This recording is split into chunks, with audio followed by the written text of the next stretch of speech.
ठाकुर का टिकट पूर्व में फाइनल होने के बाद में पार्षद के टिकटों में भी भारी कशमकश थी। बावजूद कुछ कांग्रेस के जमीनी और बुनियादी कांग्रेस नेता के टिकट पर पूर्व में ही मोहर लगा दी गई थी और उसमें सेवादल कोटे से वार्ड 70 में एकमात्र मुकेश ठाकुर का नाम फाइनल था। इसलिए मुकेश ने भी पूरी तैयारी कर ली थी। उन्होंने प्रचार सामग्री से लेकर प्रचार वाहन आदि के लिए भी एडवांस पैसा जमा कर दिया था। लेकिन अंतिम दौर में सामान्य वार्ड से सामान्य वर्ग के मुकेश ठाकुर का टिकट काटते हुए अनुसूचित जाति वर्ग के अभिषेक करोसिया का टिकट फाइनल कर दिया गया। गौरतलब है कि अभिषेक करोसिया पूर्व मंत्री जीतू पटवारी से एवं अभिषेक के पिता लीलाधर करोसिया पूर्व मंत्री सज्जन सिंह वर्मा के खास सिपह सालार हैं। साथ ही में दोनों ही जोड़ों ने विधानसभा 4 के सशक्त दावेदार और क्षेत्र के प्रभावी गोलू अग्निहोत्री के पाले में गेंद डालकर मुकेश ठाकुर का टिकट कटवा दिया है।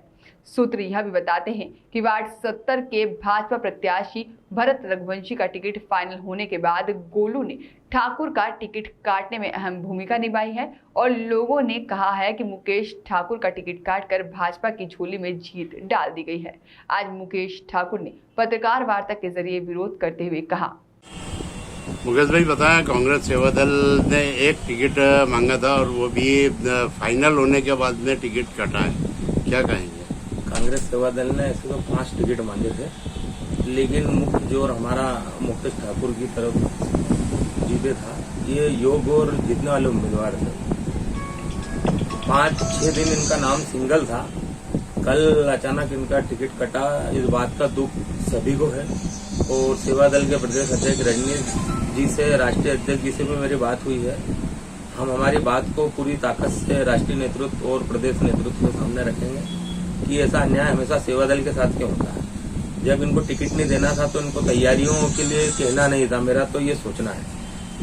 और कई जमीनी कार्यकर्ताओं के साथ जो भी टिकट वितरण में हुआ है उससे बहुत दुखी हैं, लेकिन हम चूंकि पार्टी से बंधे हुए हैं तो जो पार्टी का फैसला हम उसमें मानेंगे, लेकिन उचित फोरम पे हम अपनी बात को जरूर रखेंगे। टिकट जो कटा है उसके लिए दोषी किसको मानते हैं? सिलेक्शन कमेटी ही वाकई इसके लिए दोषी है, क्योंकि अचानक रात को देर रात में टिकट कटा। मैं खुद वहां था जब तक नाम सिंगल था, उसके बाद जो भी एपिसोड होता है लिस्ट जारी होने के पहले वो हुआ। हमें ऊपर से कहा गया था कि मुकेश ठाकुर का टिकट डन है, आप तैयारी करो। इनने फॉर्म भी जमा कर दिया था, बूथ कमेटियां इनने बना ली थी और ऐसा लग रहा था कि अगर सेवादल के संपूर्ण शहर के लोग लगेंगे तो ये सीट निकल जाती।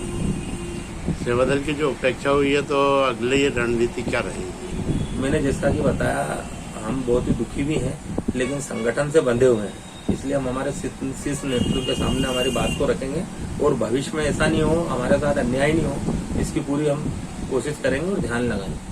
आपका परिचय? मुकेश यादव, शहर कांग्रेस सेवादल अध्यक्ष। मुकेश भाई बताएं, आप वार्ड 70 से कांग्रेस प्रत्याशी के रूप में सशक्त दावेदार थे, लेकिन आपको टिकट नहीं मिला, क्या कारण है? वार्ड क्रमांक 70 जो हमारा है, विगत 25 वर्षों में सामान्य कैटेगरी में आया है। सामान्य कैटेगरी में आने के साथ साथ ही हमारे सामान्य वर्ग के लोग, मेरे साथ और भी 2 लोग हैं जिन्होंने यहाँ पर फॉर्म डाला था। चूंकि कल हमारे प्रभारियों ने और हमारे सिलेक्शन कमेटी के मेंबरों ने, शहर के अध्यक्ष और विधानसभा 4 के प्रभारी और शहर की जो प्रभारी आई हैं आदरणीय विजय लक्ष्मी साधो जी और हमारे वरिष्ठ नेता गणों ने मिलकर सामान्य सीट पर एक एससी कैंडिडेट को उतारा है। हम उसका पुरजोर विरोध करते हैं। सेवादल कहीं भी हमको विरोध करने का कोई ऐसा अनुमानित बोलती नहीं है कभी, मगर इसका विरोध करने का कारण ये है कि सामान्य वर्गीय की सीट पे सामान्य ही लड़ेगा। आदरणीय कमलनाथ जी के आदेश थे, जो जिस वर्ग का आया वो उसी वर्ग का आदमी वहां से लड़ेगा। मगर अंत में ये होता है कि एससी कोटे से आप हमारे यहाँ से व्यक्ति को उतारते हैं और सामान्य कैटेगरी के लोगों को आप बिठा देते हैं। विगत 20 वर्षों पहले भी जब वार्ड सामान्य हुआ था तो मेरे पिताजी ठाकुर कल्याण सिंह ने यहाँ से फॉर्म दाखिल करा था, मगर उस समय भी बोला गया था कि सौदागर सिंह जी को आप लड़ लें तो चुनाव, तो हमारे पिताजी ने विड्रॉल करा था कांग्रेस परिवार के लिए। और आज वही घटना मेरे साथ होने जा रही है कि जब सामान्य कैटेगरी आई और हमारा परिवार कांग्रेसी यहाँ से रहा 50 साल से, आज वही घटना मेरे साथ हो गई है।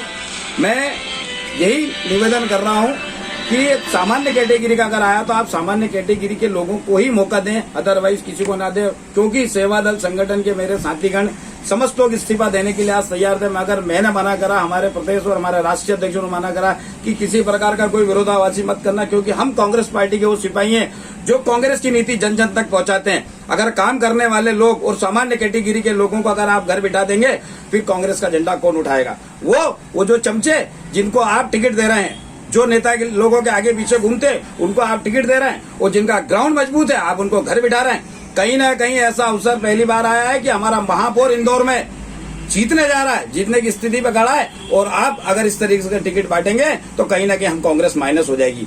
क्योंकि हमारे महापौर के रूप में एक ऐसे विधायक जो जन जन के लाडले, सेवा भाव, हसमुख चेहरा, उनको देखते हुए आज कांग्रेस के कई पार्षद यहाँ से जीतेंगे, कांग्रेस की परिषद बनेगी। और आप ये आला कमान जो यहाँ बैठे हैं, नेता जो बैठ के वहां पे अपने चमचों को टिकट दे रहे हैं, मैं उनको कहना चाहता हूँ अगर चमचों को टिकट मत दो, जो ग्राउंड में जीत रहे हैं उनको टिकट दो, ये हमारा कहना है।